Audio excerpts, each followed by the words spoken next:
What we talking about the podcast? Already November, bro. It's November already.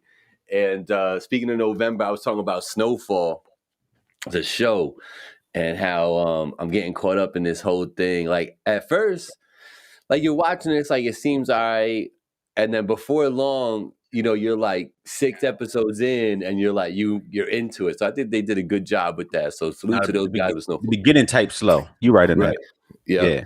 And then, but by episode 6 or so, 7, It's you're lit. like, okay, yeah, it's getting there. You know what I mean? So now I'm on halfway through season 2, I believe. Angie and I have been checking that out. So let me know what y'all think about that.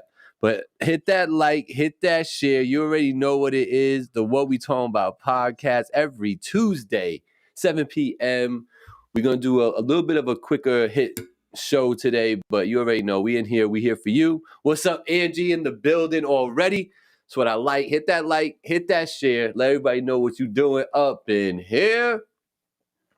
Yo, man, I think now, like having seen stuff on the internet and hearing people experience different things, and I think I kind of miss the concert, like the going out with a few friends and your lady or whoever, and going to a concert and seeing some of your favorite artists perform, and that energy that's in there in the crowd, and like getting a drink there, and eating some like soggy pretzels, all that shit, like what I mean, that whole experience, you know what I mean, you seen everybody dressed up.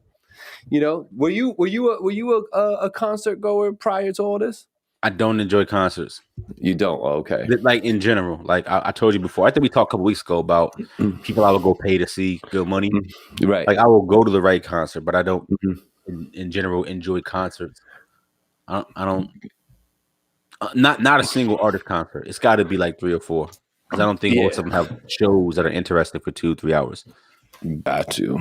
Yo, we got Chris Rodriguez in the building. You know what that means? In the studio with the Rec Boys is in the building right now. Every Wednesday, 7 p.m. You can catch them on their Instagram, their YouTube, their Facebook. Tap in with the Rec Boys in the studio Wednesday, 7 p.m. What's up, Chris? Chris, man, you a concert guy? You like concerts? I feel like concerts are more lit in areas like yours where it's warm all the time. Yeah, I feel like that's more of a lit situation. I can see that. Yeah. You know what I mean? It's more festival-like. You know what I mean? You got that tropical breeze. Festivals is dope, but once again, it's also like you probably spend half the festival high or drunk. You know what I mean? And maybe that's why it's so fun. Because ain't nothing fun about getting mosh pitted unless you're 20. You know what I mean? Like 10,000 people. That's not fucking fun. It's fun when you were a kid. Yeah. But no other time is that lit. It's true. And I do think it is reserved for the younger folk, those type of festivals and stuff. I guess at this point I would be more of a day pass type of person. You know what I'm saying? Where I'm not planning to stay very long. You know what I'm saying? You don't pop in and pop out of the festival. You know what I mean? Yeah, you got to get the date. I don't want a tent set up. I'm not sitting I'm not going to the hotel on property. You know what I'm saying? Nah, right. But yo, what's going on, y'all? Hit that like, hit that share. I feel like Black. It has to be the right artist. Yeah, yo, we got the other side of the Rec Boys. Yeah, what's up, Shy? Man, what's going on, baby? I'm gonna be out in Liberty at the barn. Pardon me. I'm gonna be in Liberty at the barn one of these weekends coming up. And if you know what that is, so pop out, say what up, man. Watch what I do to these people out at these weddings, man. I'm telling you. Are you telling us to crash a wedding, bro? You could crash my wedding, man. I forget what exact day it is. I'll DM you, Shot, and let you know what day I'm gonna be out there. But it's coming up. This nigga telling you to crash somebody's wedding. Don't listen to this dude, man. Yo, come out here and crash the wedding. Get some food. Listen to your boy MC that joint. Listen I'm with Gabe. Yeah, I'm with the DJ. That's it. I'm with the DJ. Okay, you know what I'm saying? But yeah. I think I want to go to a concert, man. Like I want to go to like the last concert that I went to that I really enjoyed myself. I was with my boy Monster, and we went and saw Action Bronson upstate somewhere. in like a smaller venue. You know what I'm saying? Super fire. It was dope. It had a couple opening acts. It had a DJ that was fire doing some crazy like DJ tricks and stuff. I mean, why didn't you go see your big bro Benny the Butcher last week at the Champ? I was working. If I wasn't working, I would have went. I would have went with Monster if I wasn't working, but I was working. Got you. You know what I'm saying? But yeah, Monster was out there. You know he was. He loves Benny, yo. Let's see what Michael De Niro was saying. You going to the Millennium Tour in New Jersey? Shit gonna be lit. You heading out there, Black? Yo, cut it out. Don't even do that. The funny thing is, we talked about this. I brought this up like a week or two ago, and I told you, like, yo, that tour be lit, like, on good nights. Like, say what you want, but them dudes got music. You know what I'm saying? Listen. So you going when you're saying that's what your like, way of saying cut it out. What I said was, you know what I mean? If you're a 25-year-old young woman, you might pop in. You know? Yo, it's gonna be ladies there, so yeah. Hey, yo, listen, talk about ladies being there. Ladies love Drake. Ladies love Drake so much that they'll even pay to go see a fake one. What you know about fake Drake, brother? The fact that fake Drake, that shit. The fact that fake Drake was trending on Twitter. The fact that some dude who kind of looks like Drake and was walking around with the puffer coat on became a thing. I think it's because Tory Lanez actually ran into him at a club and posted him on his IG story, and then poof, that validated him. It validated him, and now niggas is like, oh, I'm fucking with fake Drake. I need a picture. I need him to pull up, do the walkthrough. Like, he getting paid for kind of looking like Drake. The world is stupid. I'm sorry. It's lit that you get bread like that, but the world is just fucking stupid. He got the heart part and all that though. Yeah, he on point. Fake Drake. It writes itself, my nigga. Like, fake Drake. Listen, there's a couple of IG people that I follow, and one of them is this chick from she's from Great Britain somewhere, and she's a Katy Perry impersonator. Right? Like, that's her job. That's what she does. She impersonates this chick. And it's amazing to me though. Like, that's a straight up profession, bro. Like, impersonators is like a thing. You know what I mean? This chick does not work. But you expect it in Vegas and in Hollywood and shit where the performer art people is there and tourists is there. You don't expect to go to live in Miami and pay $50 cover at the door, and you walk in and it's because fake Drake is on the stand doing the fucking Hotline Bling dance. Like, he not even rapping, he just Hotline Bling, and you pay $50 to see him do that. Like, that's weird. And they got in the poster, come out and see fake Drake. Like, what the fuck, man? The fact that they're telling you it's fake Drake is crazy to me. Everywhere too, bro. He getting booked. He getting booked left and right. Come fuck with fake Drake. Yo, my man. NHO Bravo is in the building. No handouts over here. What's going on, Brav? Thank you for joining the show as usual. Appreciate you, sir. We had the Rec Boys in here. We got Mikey De Niro in here. You know, on my Instagram, I asked people to shoot me some questions. I think I'm going to do an Instagram live where I'm just doing a Q&A type of thing. But I want to read off the questions and then give my thoughts on it, and then have people if people want to retort my answer, or they want to elaborate on my answer, or want to chop it up some more about it, and letting them come in on the live. So it's just something I'm kind of playing with on IG a little bit. You know what I mean? So y'all go ahead and hit me with questions here. I bring that up now because Mikey De Niro reminded me, because he was one of the first ones who sent me a few questions, or sent me a question. I ended up getting a few more after that. But yeah, don't hesitate. Send me some questions, man. I left it pretty broad. Talking about music and maybe a different to give people a different perspective on creating. You know what I mean? I think people get stuck in ruts sometimes, and sometimes, not anybody's going to have all the perfect answers, but sometimes just hearing something a certain way from somebody put a certain way gets you thinking a different way. It can pull you out. So offering that sort of stuff about what it takes to have a platform, be in media, creating this whole finally TV, any of those type of questions. I want to just address some of those questions that people might have for me. So hit me up on here. Let me know what we got. They can't afford that Drake ticket. Fake Drake. I mean, what the fuck? We was paying Shiggy. He's gonna do the fucking Harlem Shake, like the world, like nah, like yo, yo. I was at that show, but not because I paid a ticket. I think we performed that night, and then he popped out later. But that must have been one of the dumbest things I ever seen in my life. Like we literally sold tickets to a show at Escape in PK to watch Shiggy do the Harlem Shake. yo, you think? Listen, Gabe. Though, if you think about it, it's stupid. But at the time, niggas was type gas like, "Yo, Shiggy's gonna be there." Do was it lit in there? Kinda. I don't think it wasn't because of Shiggy. Like, yo, that was like no real talk. That was like 2-3 weeks before the place shut down. So I think people was just out because it was gonna close, and we was just kind of taking it in. Is it cool that Shiggy was around? I guess, but like literally, bro, he's on the stage for like 6 minutes, and he did the Harlem Shake to "In My Feelings," and that was it. And it was gas. So, listen. Yes, I gotta take my own advice and hit that like and hit that share. Yeah, you gotta do that. He said, "They be booking celebs and standing around shit and be mad weird to me." Yo, bro, I want to call these. Are these celebs though? Like, if you booking fake Drake and you booking Shiggy, like, is you doing justice? Is that valid or sus? Because to me, that's weird. It's like the same thing like when people was booking the Love and Hip Hop people to just be at a spot like hosted by I don't know. Emily B from Love and Hip Hop, but she just literally there in a section drinking a bottle that you gave her. And I mean, I guess it works because then you could, charge 20-30 at the door because she's around, but you giving her half the door. So like, I don't get it, man. I think the benefit ain't really there, my nigga. Like, I guess it looks good, but what do they do? You know what I'm saying? That's just me.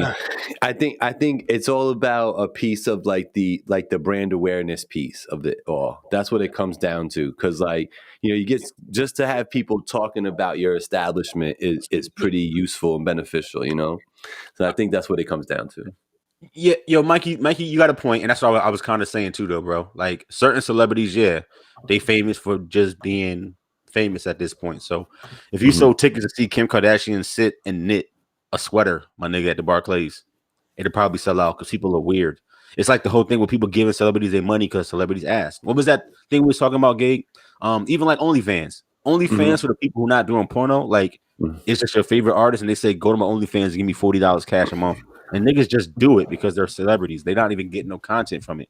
That's fucking weird. It's just you broke. Your favorite celebrity is rich, and you give them your money and remain broke just for being rich. To be virtually in their life for a small moment in time. That's what it comes down to. I bet you if the value add was different, if you said, all right, you're gonna go to Burger King today for the next 3 days, and we're not even gonna count this on your paycheck. We're just gonna send it right to Kim Kardashian. But don't worry, you're gonna get to go to the Barclays in 6 months and watch her knit a sweater on stage. I bet you no one would sign up for that.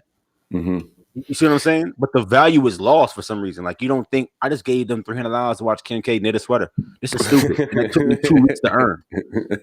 You know what I mean? It's lost. It's like you would never just give up your direct deposit for 3 days if Kim Kardashian knit a sweater.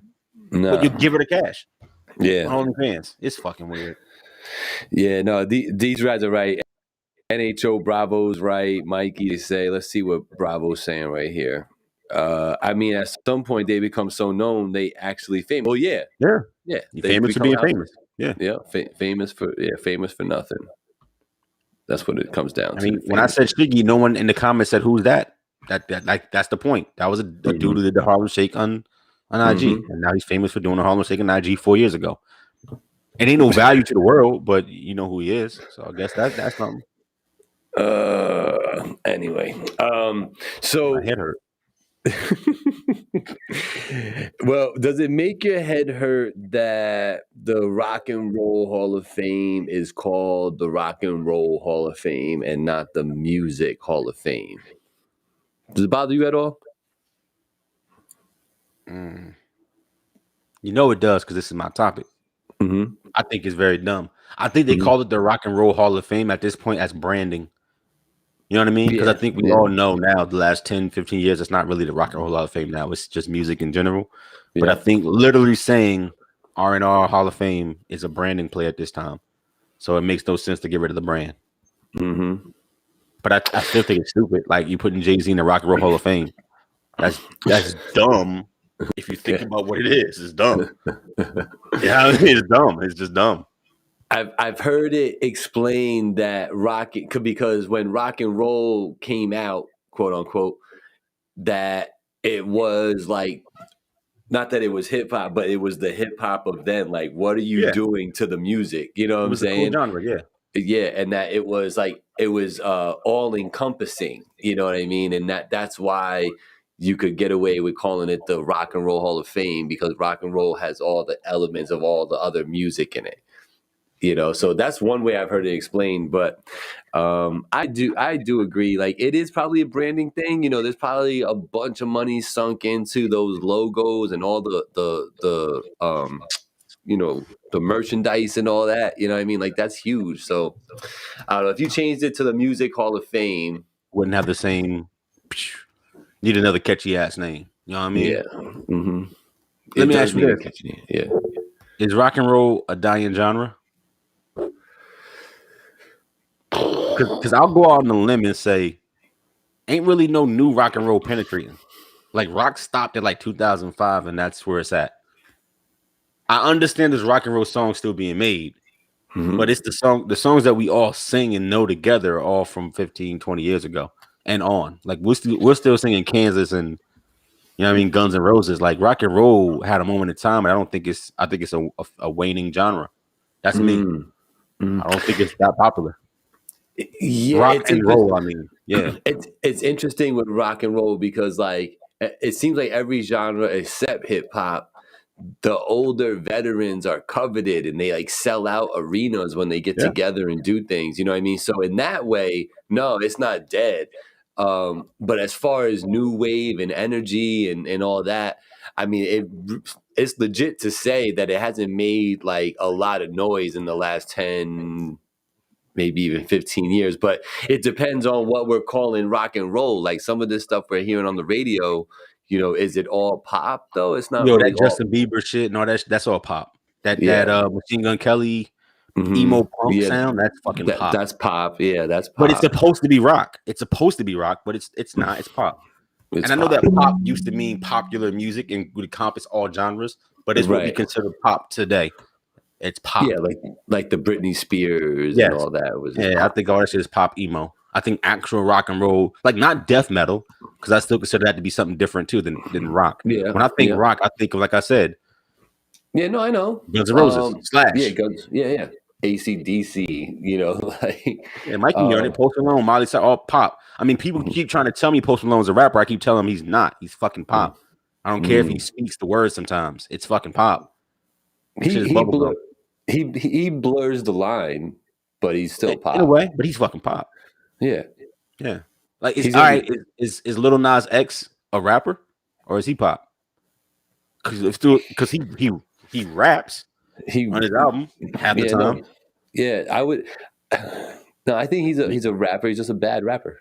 I mean, but I think he's considered pop. I think his songs that do well are pop. He's a pop artist. His features are all pop. He plays to a fucking 20-year-old white crowd. He's pop through and through. Let's see. Mike De Niro says pop artist, Post Malone, Miley Cyrus, all pop. Yeah, that's all pop. I think rock evolved to pop kind of like hip hop with the melodies. Yeah. Interesting. I think it's very few. And once again, I'm saying this different. I don't mean in total. I mean mainstream. Like mainstream rock and roll ain't really a big thing. Like, it's a bunch of legacy acts, and it's not really a bunch of 20-year-old rock groups popping. Like, that's not a thing that's happening. It's it's an emo kid here, emo kid there who's just singing over an emo techno pop beat that has some like a rock sample. It's not the same. No, it's not. It's not the same. Yeah. I think that's a good point. Your question. Yeah, we need a musical Hall of Fame. But I understand that rock and roll is branding. So I get it. I do too. Let's see, what do we got? So speaking of that, you know, Jay-Z and LL Cool J got brought in by Barack Obama himself, if I saw that correctly. And Dave Chappelle. It matters, bro. I think I love that though. I love how Dave he has like the kryptonite for being canceled somehow. Somehow it don't apply to him at all. Like he's able to. You can't cancel. It's like South Park. Like how many times they try to cancel South Park, but South Park is the equal opportunity assoll. So how can you be mad at one thing they do? Right. You know Right. Absolutely. Nah, but I think it's super dope that LL and Jay-Z go in. I think LL probably could deserve to go in a few years ago. It's not like he's been doing something crazy the last few years that they had to wait to get him in there. I think he already kind of solidified his spot amongst the legends in music. No, he had to wait for like 5 years because Headsprung was still ringing off in the clubs. You ain't know that? Listen, you know we be up in the club.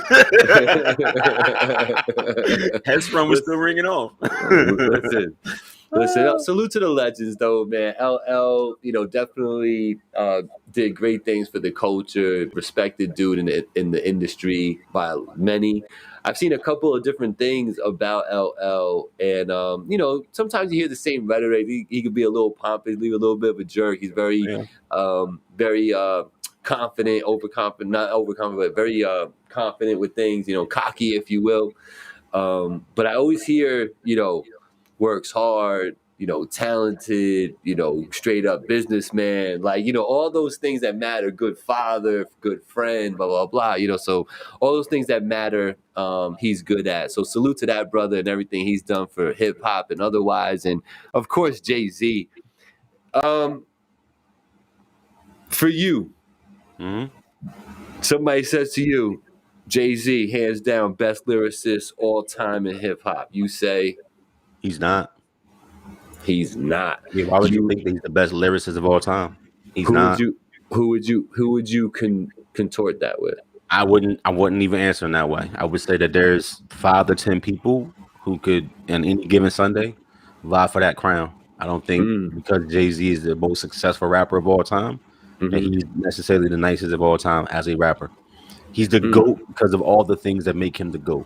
So the fact that he has a good pen, the fact that he made anthems, the fact that he does good business, the fact that he did numbers, the fact that he crossed over, that all those things together make him the GOAT, right? There's people who won. Robert Horry got 7 rings. Is he better than Jordan? No. But Robert Horry got 7 rings. You know what I mean? So it ain't all about championships, right? It's the totality of your body of work. Jay-Z, as a rapper, has done the most as a rapper. You know what I mean? And his craft. He's the most successful of us. He has reached the highest heights of us due to his craft. That's separate from saying like Will Smith, who rapped, but his heights were reached because of acting and the things he did outside of music. I understand that Jay has grown because of his businesses, but that all spun from hip hop. That's what I mean. So he is the most successful of us. And in that way, fucking dope. But that does not make him the best lyricist. That's the same thing as saying Michael Jordan is the best 3-point shooter. No, he's not. He's the greatest player of all time, not the best shooter. Is he more successful than Puff? Yes. I wonder what the numbers look like. He's worth 3 times as much as Puff. So yes. He is, right? Yeah. Yes. So salute to Jay-Z, man. Jay-Z will always be in my conversation for best lyricist. But yeah, there's definitely people in contention with him. But yeah, salute to Jay though. He's the man. I appreciate the fact that he gave Biggs and Dame a flower on that stage. I think Jay. Let me not say that. Jay's smart as a person, and I say that because if he didn't say anything about those two, people would have held him to it. They would have been like, "Oh, why you didn't mention Dame? You selfish." You would have been. I don't look at it as Jay, because Jay to me is petty. It's the nigga who used to bump Nas's releases every time Nas released, he would release. Like Jay, that nigga petty, right? But I think that he's calculated, he's smart, and he knows that he had to say something to acknowledge the fact that he didn't do this by himself. He had to, or he would have like an asshole. Right. That's how I look at it. Well, I mean, he ain't have to, but you know what I mean. Yeah. It's a bad look to not big up your brothers who helped you lay that foundation. Don't be that guy. No, it's true. It's true. There's actually a big beef in battle rap over the weekend because of that, to be honest with you. Jay-Z making it, LL making it, salute to y'all. I say that to say that whole thing with battle rap, Murder Mook was out here disparaging the real Drake and got all over Smack because at the end of the show to Death Do Us Part, battle rap event over the weekend that Drake was a big part of, Smack brought Drake out, was thanking him for, like, you know, putting the card together and all his involvement and everything. Immediately on the heels of that, Murder Mook gets emotional, jumps on his IG and just starts laying into these people about how they're disrespectful, they don't appreciate nothing, because he was the one that had something to do with putting together the whole card and stuff. So it's true, man. It's, had they just said on stage, yo, salute to Murder Mook for all the help he put into it too, that's the end of that. But because they didn't say that one line, this dude went on like a half-hour tirade on his IG that went viral, talking about Drake and Smack being ungrateful and all this other mess. So I bring that up to say, I think our boy Twerk might have beat Tay-Rock 2-1, son. Twerk to go to this battle rap shit at me. I love Twerk, bro. You already know I love Twerk. I love that nigga. I love his delivery, all of it. When he's on point, I don't think nobody fucks with him. When he's on point, the whole package, that's my guy. I know there's better lyricists, you know what I'm saying? But when Twerk is Twerk, I'm gonna tell you, he did not choke this time. Nah, he didn't choke. He didn't choke. That's what's up. No, that's what's up. The thing with Drake, and I get he put money up and shit like that, but let me flip this in defense of Mook and other people who feel this way. What if it wasn't Drake? What if it was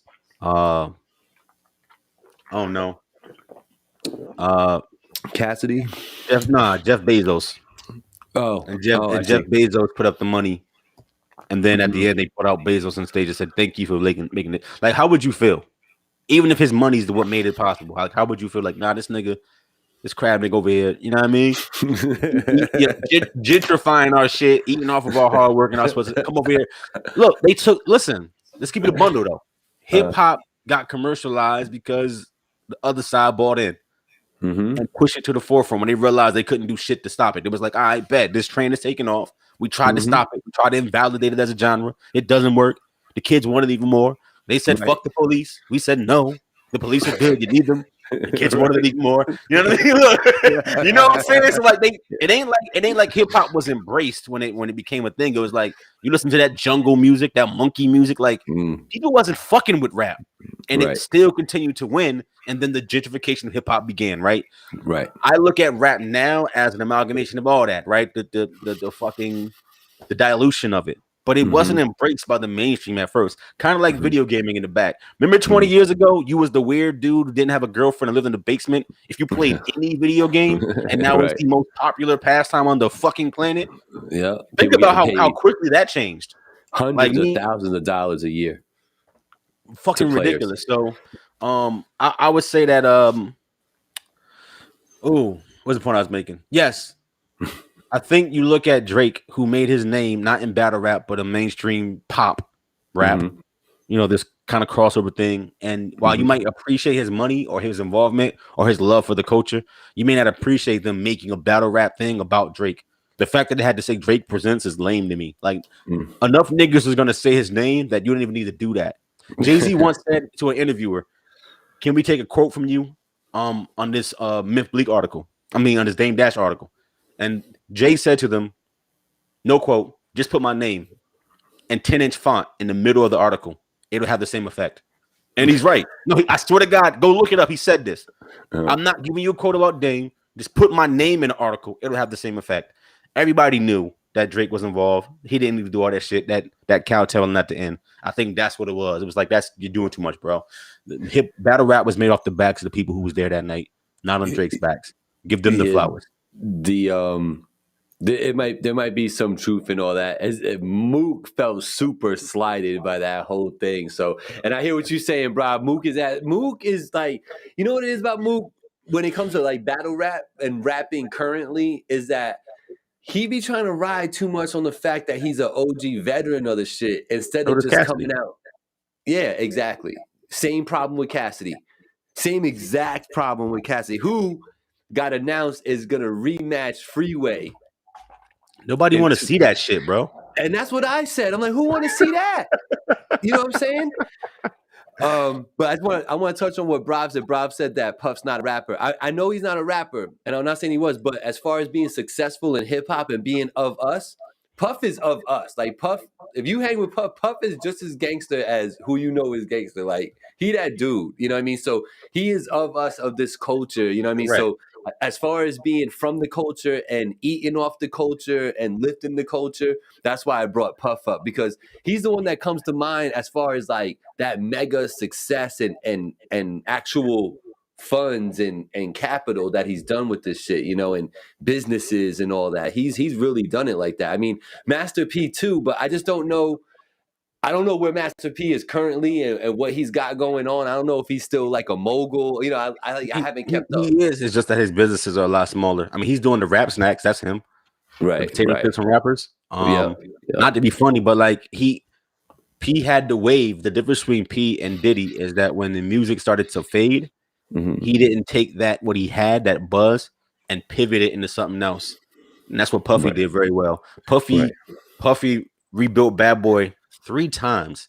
Like we give credit to Cash Money for their rebirth of going from Cash Money and losing the wave, and then remember they had like 3 or 4 years where it was Wayne and a bunch of R&B niggas you never knew or heard of again. Remember, Baby I'm a Stunner, who was singing on tracks and not rapping. It was pretty trash, and it took like 5 or 6 years for Cash Money to get back, and that was that Young Money era. The fact that they rebuilt and rebranded and took over again is crazy. Puff did that. He had 3 iterations of Bad Boy.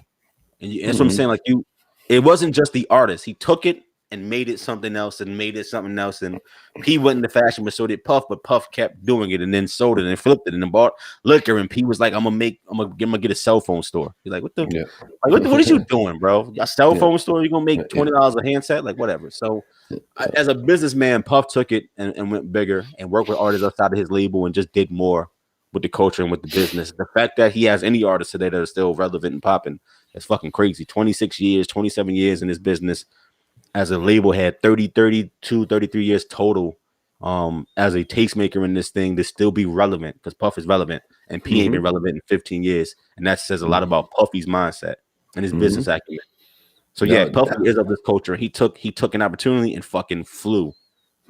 Absolutely. Therefore, Biggie would have crippled almost every other person. Every other label would have just crumbled.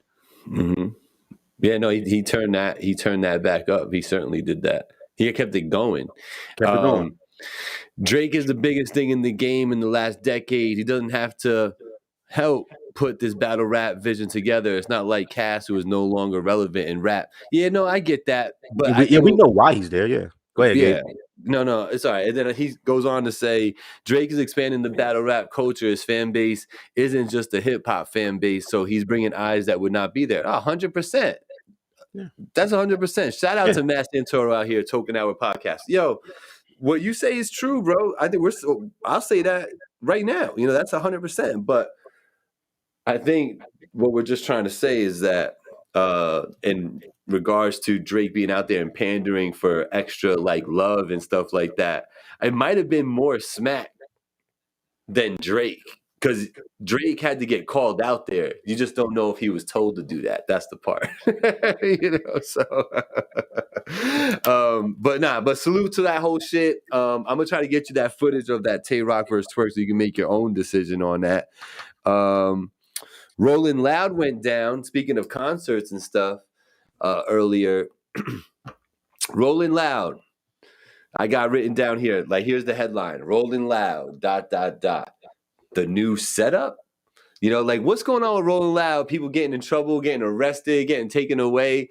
Now, one of my favorite like weirdo rappers of our time, the one and only Fetty Wap, has been arrested on drug trafficking from Cali into like Long Island or Jersey or something like that. Fentanyl, heroin, and some other shit that I don't even know what. But again, fentanyl rearing its ugly head. And a great point was made that, if there was no demand for it, the hustlers wouldn't be hustling it. Facts. That's crazy. People want it. Facts. Stop wanting it. don't know what not facts. What? Okay. Hold up. All right, let's address this. First of all, Rolling Loud is the new Summer Jam, which is crazy. The Summer Jam was Summer Jam. But Rolling Loud took that. Yeah. Like everything else got took from New York. Summer Jam. Yeah, Rolling Loud is better than Summer That's Jam. why. Huh? I think Summer Jam got a little corny and watered down. Yeah. So it been the trap. Like niggas been getting bagged off of that because we know where you're gonna be at. Your name's in a flyer. Listen, this is the problem when you're famous and you do the jokes and you have to go out in the world to make your money. When you have when you have a target on your back and you tell the entire world, including the coppers, where you're gonna be at, you go and get booked. Pretty easy. He didn't just get ran down at Rolling Loud. They've been following him for months and then said, "Oh, we'll catch him at Rolling Loud. He's performing. He's in the bill. See, we just got to wait outside." That's one. Two, let's not act like Fetty Wap is an actual rap artist. Fetty Wap had a hot summer. I'm not knocking it. I think most artists would kill to have the summer that he had. Like he had every song he put out, like 4 or 5 songs in a row, was just top 10 catchy, crazy songs. And then he went away because he's not a good rapper. Fair? Cool. Yes. How else was he supposed to maintain his lifestyle? What do you think Fetty Wap been doing for 6 years? Let me ask y'all this. What you think Fetty Wap was doing for 6 years? He got to pay this girl child support. He ain't making no music. He ain't making no music that we want to hear. You know what I'm saying? He gets booked when he does a show in public. Right. What you thought he was doing? Right. What every other mid-tier rapper does when they no longer in the limelight. They take their 100K and go buy some drugs. And look, fentanyl is and Cameo. Listen, there's a market for fentanyl. It is. You know what you don't see people getting booked for no more? Crack. Ain't nobody want that. But they definitely on those patches. They on that fentanyl. Like it is what it is. So, like I've said before, no funny. Just legalize weed federally at the federal level. And I think we'll be done with the weird drugs in 10 years. I think most people I'm just gonna get high. If I can just be high and be chill, why the fuck do I want to go smoke a patch? Yeah, something that could kill me. Just legalize weed, bro. Yeah, that's logical. If it wasn't a demand, it wouldn't be a business. Unfortunately, it's one of the most lucrative businesses. Yep, that's what it is, man. Dancing with the Stars. This fucking guy, Matt, you're hilarious. You gotta go check out his show, Talking Hour Podcast. I know you told that man you was gonna go join him on the show, and I know you did not. So what is? Because I got sick, bro. I got the vid. Remember? Oh, you got the vid. Matt, hit him up. Before we go too much further, I wanted to go back in the years right quick. One of the legends in hip hop comes by way of Queens, and he is one of those people that I wish he was still around to do music, and love to hear what he would say about, to hear him rapping during this pandemic would have been fire. But the one and only P, Prodigy from Mobb Deep. Today would have been his birthday, man. He would have turned 47 years old, November 2nd. So sleep in peace to that brother. And, it would have been another spin around the sun for him. So I want to salute him. And then your boy Lil Wayne, man. Lil Wayne, in your top 5 rappers all time? Of course, without question. Block is Hot, dropped in 1999. Where does that rank for you? It's a mid-tier album. At the time, it was like, welcome to 16-year-old Wayne's World, fire. Yeah. So it's not a classic album. His classic albums came 7 years later, 6 years later. You know what I mean? This is what it is. Carter, it's crazy. Carter 2 was fucking nuts. Like, that's Wayne. You know what I'm saying? Yeah. But the Block is Hot, it was a nice little project, but it's not nowhere near a classic. Yeah, not even close. Not even a discussion. You're right though, because honestly, like when Wayne came out, like us rappers that were outside rapping, like me, wasn't fucking with Wayne. We thought it was all stupid and corny. You know what I'm saying? Like we were like, what the hell is this? You know what I'm saying? Like, why is this motherfucker getting shine? He can hardly speak. You know what I'm saying? But as he matured, he definitely got better.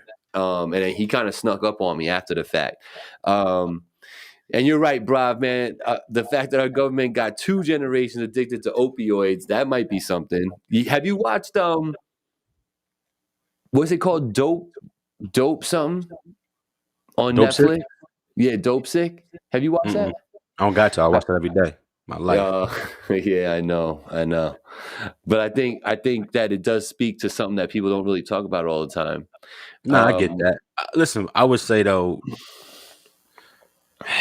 it's easy to point the finger at others. It's hard to take responsibility for yourself. Unless somebody pinned you down in the trap house, I'm gonna ask you first of all why you was at the trap house. Unless somebody held you down and stuck a needle in your arm and hot shotted you, you chose the violence. And like, no, I need to listen. Once it got you, you ain't choosing no more. It got you. But the starting point is always you choosing the violence. I don't want to hear about peer pressure. But people ain't giving away, like, you know what I mean? Like, it ain't like you go outside your house unless you live next to the trap house and 20 niggas run down on you and say, bro, I'm about to stick this needle in your vein. I don't care if you want it or not. They tend to let you choose. You know what I'm saying? You got to come seek some shit. Or you in an environment where it's being used and you be like, you want something? Yeah, I'm gonna try that. Like, it's a choice. Right. So let's not just blame the government. They may have made it more readily available. Doctors may prescribe pills, but once again, I got to stand in prescription for Vicodin. I ain't took him in 12 years because I choose not to. Right. See what I mean? It's a fucking choice. Yeah. Self-control is important, people. And thank you for not filling those prescriptions and then putting them out on the black market. No, and I could. Listen, I can make 20 pills. Like, don't play with me and get indicted out here. But like, you're not lying, you gotta go fill that script and go use that because I choose not to be that way. Yeah, that's a real thing though. Black people do that all the time. I know. Thank you for not being that way. Let's see. Bravo's out here saying, no, Black, that's wrong. When this started, it was prescribed, and 10 years later, it's no longer a choice. He must be behind because I just addressed that.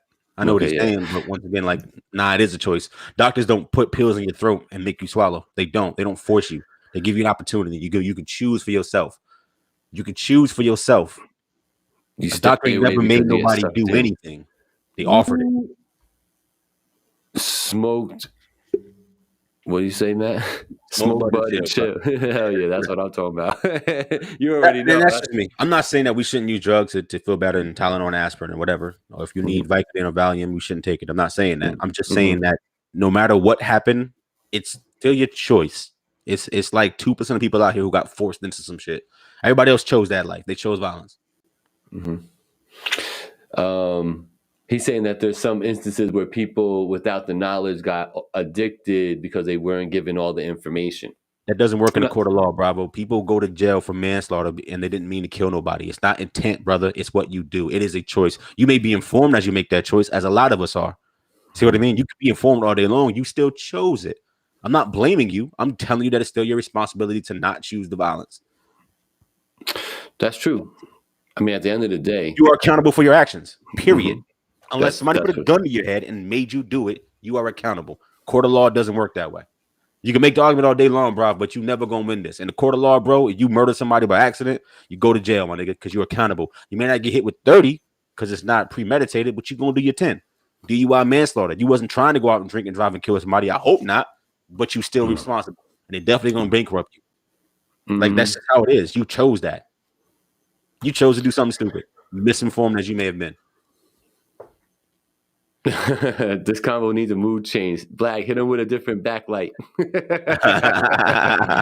I'm just saying, listen, bro, as somebody, and look, I talk about my mom. If you listen to my music, you know what I'm talking about. You know what I mean? Like, my mother spent 30 years in these streets. And I'll say this because I'm proud of where she's at now as a person. But she spent 30 years in the streets. For real. Like, if you out in this area, my mom name ring bells. You know who she is. Everybody in the hood know my mom. Everybody knows my mother. But she made choices. She chose to be out there. She chose to do what she did. And look, like I said, when this thing got you, it got you. But the jumping off point for most of us is sometimes misinformation, sometimes youth, naivete. Doesn't matter. She can't get those 30 years back because she was misinformed when she made a decision. She got to live with that. Life don't work that way. You know what I'm saying? Don't choose the violence. It's a choice. Yeah. You are your actions. Unless somebody forces you. Yes. Right. Absolutely. Unless you're forced. So when they said it wasn't addictive, knowing it was, I think that's premeditated. It's I'm always going to be open for that conspiracy type of talk, because I do feel like people are evil and they do things to other people just out of spite and out of I don't know, some sort of self, like they award themselves something when they control a mass of people. You know what I mean? Like that's why you have these cult followings and people like off themselves and shit like that. Like people get off on that type of stuff. So because of that and human nature, I'll always stand behind like somebody trying to say, nah, they was trying to, the conspiracy is, set them up for failure, basically, is what the mantra is there. So I'll always be open to that discussion because I think there is some of that, But when it comes to Rolling Loud, another thing that happened was 50 Cent, the Lord and Savior. Oh, boy, don't do that. Of one, the baby. The baby has been saved by 50 Cent. This nigga said Lord and Savior, the baby. Go ahead. Listen, the baby is no longer canceled. Everything is A-OK. The whole letter community got his back again. They're okay. He apologized for his actions, and 50 Cent gave him the stamp of approval on that stage at Rolling Loud. All is forgiven. Black, what do you say to that? Yeah, I don't care. I don't care. Hey, look, freedom of speech goes every way, not one way. I hate the fact that we are selective in how we criticize. It is probably why I get grief about this show, because I refuse to just take one stance. I will argue the opposite stance just for the sake of making the opposite point, right? Because we all have a valid ownership and right to our opinion and to stand on what we think and feel. Here's what I mean. You could be the most bigoted, closeted racist of all time. You could be an outspoken racist and bigot. Doesn't make me any difference. You could say it for how you want to. What you can't do is get in my space and say it to my face and think we're going to be okay. But you are well within your rights to write your books and your hate speech. You know what I mean? You can have fucking rallies and go sit in the corner and say, I hate black people. That is your right as a warm-blooded person and American, as a member of this country and society, to voice and state your opinions how you feel. As long as they don't encroach on my right to have my life, right? I mean, you can't come into my yard and do it. You can't come around burning no crosses. That is the problem. But you can feel and live how you want to feel. You can say, I hate all white people. I hate all blacks. I don't like gays. You can say whatever you want to and feel however you feel. That is your right. I stand on that shit. I really do. I absolutely fucking do. Cool. How you share that message is where you get into trouble. Fair? Cool. I heard what the man said, Mr. Kirk said. And look, if he has an issue with that community, I'm not saying he does, but if he did, that's his fucking opinion. The fact that it is taboo to have any kind of disparate thought process from the masses is utterly fucking ridiculous. I probably sound like a Republican right now. I'm just saying that I don't know. For real, though, I don't think it's right. The same way we can talk about Black Lives Matter, and the same way I think that the letter alphabet community can live and breathe and relate and worship and have their life the way they want it to be, it's fine. Just like somebody can think differently than that community or my community. That is okay. Like, why do people get butt hurt? For like, I can say that better, but you know what I mean. Why do people get butt hurt by what people do in their own space? Him at a concert, I understand is separate, but think about what I'm saying in general. If you gay, I don't care. Like, why does it matter to Pierre who you sleep with in your house? I don't care. Correct. No one should care about that, in my opinion. You shouldn't care. You shouldn't have fear of reprisal. No one should talk shit about you, because in reality, it doesn't matter. Doesn't affect my life at all. Live your life. Dave Chappelle wants to talk about black people being black, we laugh. He wants to talk about white people being white and not black, we laugh. He talks about gay people, it's a problem. That's stupid. But if he makes a joke about a heterosexual straight male, it's funny. That's dumb. That's overly sensitive. People want to be PC for the sake of being. You can't have a fucking opinion about nothing. I'm gonna say it again. I probably sound Republican. That's not what I mean to do. I'm just saying that we all have a right to live and let live. You don't like Dave Chappelle's content? Don't watch it. I am not a white supremacist, so I don't go to their fucking meetings. You don't like nigga music? Don't listen to hip hop. This is what I'm saying. You have a choice. Consume or be a part of what you want to. At that concert, they didn't know they was going to hear the baby say these thoughts about gay people, and I understand it. Cool. But if you don't like it, then just don't go back to his concert. You don't got to get canceled because he feels differently about that than you do. Shouldn't. Well, I wonder if 50 is going to save somebody else in the future. He has quite the Midas touch, this 50 Cent, sir. I agree with everything you're saying, because it's totally true. I don't really think there's to me, it's not even there's no gray area. It's pretty black and white what you just said. Live your life. Live and let live. Don't care. Talking about live and let live, man. People are allowed to put out albums. So what we do out here is we do something called the Tape Deck Project Review, where we select a project the week before. We listen to it as much as we can leading up to the next show, and then give our analysis on said album. This week it was Wale Falarin 2. How do you say it? Falarin 2. First one was like a mixtape. This is like an actual album. Yeah. We're gonna review some production. We'll look at the content. Yeah, we're gonna look at the content and structure. We're gonna look at execution. We're gonna talk about least favorite and most favorite, and if we will run this project back or not. Sir, I always put it on you to set it off. So today I will set it off. Oh, here we go. And I will talk about the production first on this one. Here we go. The game is rigged, y'all. He never goes first. It's fucking rigged. What you want to say, Gabe? All I want to say, I'm gonna start rating production like on a scale to 1 to 5. Okay. Right, like 1 to 5, like snare drums, right? And on this one, this gets a very, very ho-hum average 3 snares from me. That's above average, sir. 3 out of 5 is above average, sir. Well, 2.5, you're saying? So yes. It's better than your average,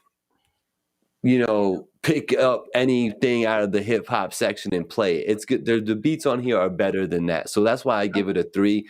But nothing crazy on this one. I was not blown away by really any beat on it. There's a couple like okay beats, but nothing over a 4, and quite a few in the 2s.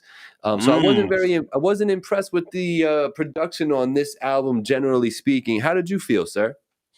A couple of joys about I really like I love Name Ring Bell. I like that vibe as an instrumental.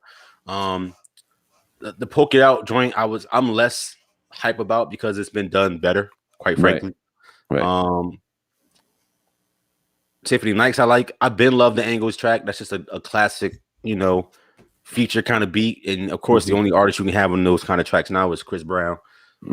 Or every once in a while Bryson Tiller comes out of hiding and jumps on one of these. But I love the Down South joint, the Still Tipping beat.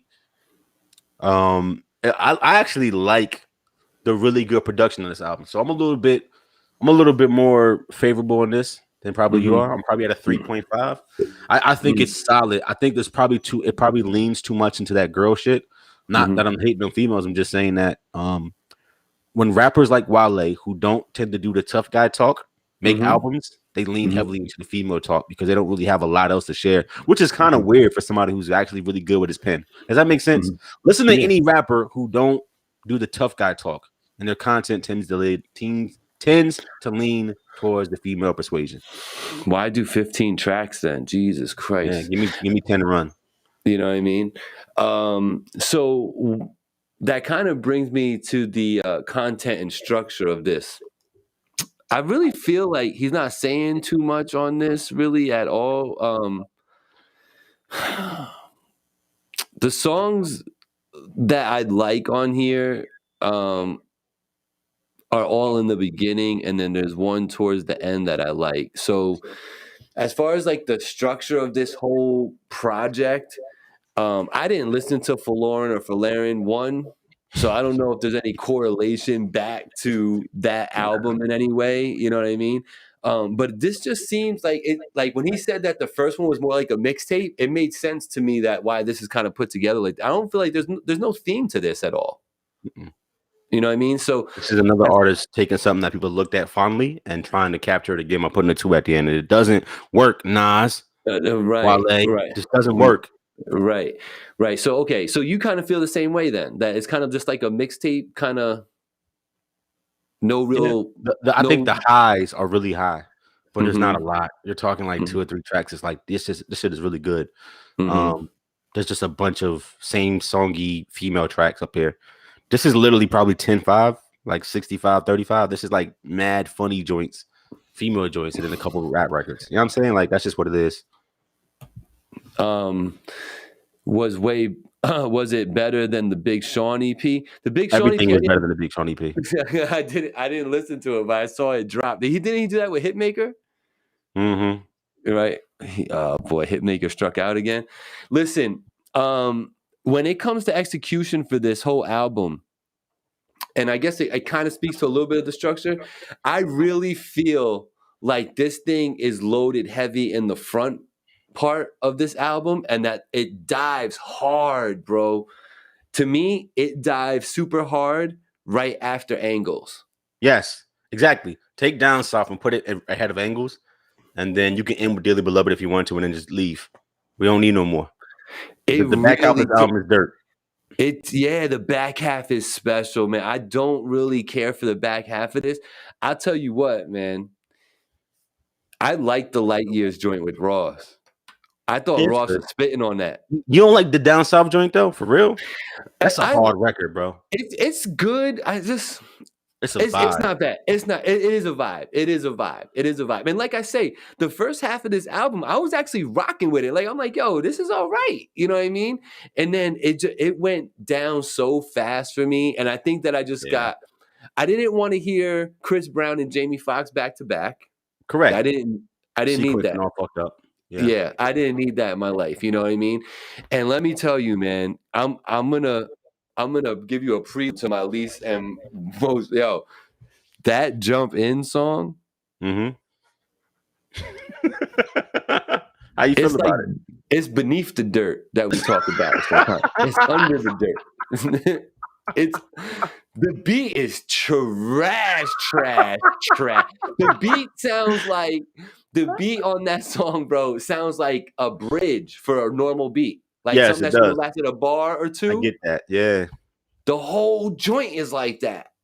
This is not a good album. If you cut off like the back six, give me Down South, bring Down South up, and make this a 10-track joint, and this is a much better project. It's much better, yeah, because the second half was really trash for me, bro. Yeah, pointless. You know, Caramel wasn't bad. The Tiffany joint, the Poke It Out joint, obviously is good. Is it though? I think it's annoying. I don't mind it. You mind it? I mean, come on. If you was in the studio and you made that with Rem, you'd like it too. It's fun. I guess, but this is what up, D-Mac? With J. Cole bringing the Work Out For Me vibes, it was like I was hearing a remix of that song. Like I heard this song 8 years ago on J. Cole album. Work out for me, work out for. It's that vibe. It's like I don't need this. I can see that. Same rap style, same pattern, same cadences. Like it's the same fucking track. Gotta have Down South. Yeah, everybody likes Down South. It's a tough track, bro. Yeah. People getting gas like, oh, he said she got a little butt, so what? Oh, that's so dope. Like, shut up. People, I'm gonna shut up. We can carry on, bro. Like people are saying that's a fire line. She got a little butt, so what? But what's fire about it? You know what I'm saying? But you'll hear some bars and you'll shit on a nigga because his name ain't Wale. But Wale says it, and it's fire. It's because of Meg Thee Stallion and Cardi, bro. That's what it comes down to. With their big asses, and they always song about big asses. And but is that a fire line, Gabe? She got a little butt, so what? That's a fire line. That's so groundbreaking. No, it's not groundbreaking. But sometimes it's not what you say; it's how you say it and when. But he didn't even say it like he wasn't like she got a little butt. So what? He ain't say it like that. He just kind of wrote she got a little butt. So what? It wasn't like all lit and like whatever. I think the sentiment is rocked with because all the little butt girls are getting butt hurt, for lack of a better term. With all can't get hurt in a place you ain't got. Listen, stop it. It's but NHO Bravo says it's not a hotline. What's Matt Santor saying? The small butt needs some love too. That's true. But we've been saying for 20 years. Did Wale say something that we didn't know? That's what I'm saying. Like niggas like that line is so groundbreaking. Like what did he say? Can't get that BBL surgery. D-Mac says. All right, so listen, man. My favorite on here is going to be that joint with Rick Ross, Light Years, and then my least favorite is Jump In, man, by a lot. How about you? Name ring bell. Name ring bell. Okay, that's a dope That's one. my shit. I think that's that's a creative one, the way he laid it out. I like the vibe. I like the beat. Name ring bell. My least favorite. Yeah, that jump in is pretty dirt, son. I don't want to use it because you already used it, but it's under the dirt. It's super dirt. I ain't need that Jimmy Fox song. Like, throw away the whole back. Listen, I didn't need that Boys the Men nigga. I didn't need none of that. I ain't need Sean Stockman of Boys the Men. I ain't need that. Just throw away 10 through 15. Throw it all away. 10 through 15, throw away. Keep down south. Move down south to the front. Y'all can keep more love. You can keep Dearly Beloved with Jamie Foxx. Just give me angles and then give me down south at the 9 tracks in the album. Yeah. My favorite joint though was Name Ring Bell. That's not a bad choice. I'm slowly becoming a Rick Ross fan. I think he's getting better. I don't know if people write for him or not, but I like the way he raps. I like what he says and shit. He just sounds dope on record. He's got that voice, so he's been doing it for me lately. Him and Anderson .Paak also got a joint that I'm fond of as well. So, brother, you had mentioned last week that you may want to review the Remy Hendrix joint. Are you running this back? Oh, my bad. Damn, man. Listen. Like I say, that first half is pretty good. It's good. It's good. Right? I might run back a few joints right there. You know, a few of those songs are gonna make it to a playlist, maybe. You don't get the hedge. Are you running back the album? We do album reviews, not half album reviews. No, I'm not running it back this album. Yeah. If I gotta listen to the whole thing, then nah. All right, I'm gonna run it back, but I'm gonna stop at 9, and then I'm gonna turn on the playlist and play down south. That's hedging though. I know. So you're run it back because of the majority of it's okay? I'm gonna run it back because the majority of the album I think is listenable, and the beginning of the album is good enough that I can go 1 through 8 and be content. So I'll run it back. I'm going to stop early. I'm not. So that's not hopping around. That's just me saying I'm gonna stop early. I think that's fair. I'm running it back though. I will run it back. I will run back 70% of this album. He can rap though. Well, he can rap, and he sounds great on record, man. Yeah, you know, he really does sound good. So, there it is, the Tape Deck Project Review. Wale for Lauren. Yo, Black King. Black King. Yo, Black King. Yo, Black King. Yo, Black King. Yo, Gabe. Yo, is Black King better than this? Yeah, I think so. Yep. No one else is gonna say that because my name ain't Wale, but Black King better than this is way better than this. That's crazy. Yeah, did you guys check that out? D-Mac, did you check out King Blackout's new joint? Damn, I gotta listen to the joint now. I wasn't moved to listen to it before now. See, D-Mac, that's what we trying to do. We trying to get some motivation out to the people, some inspiration. Go listen to Wale. Ain't nothing wrong with it. If you stop at number 9, bro, it's a good album. And go stop at number 9 and then skip and go to down south. 12.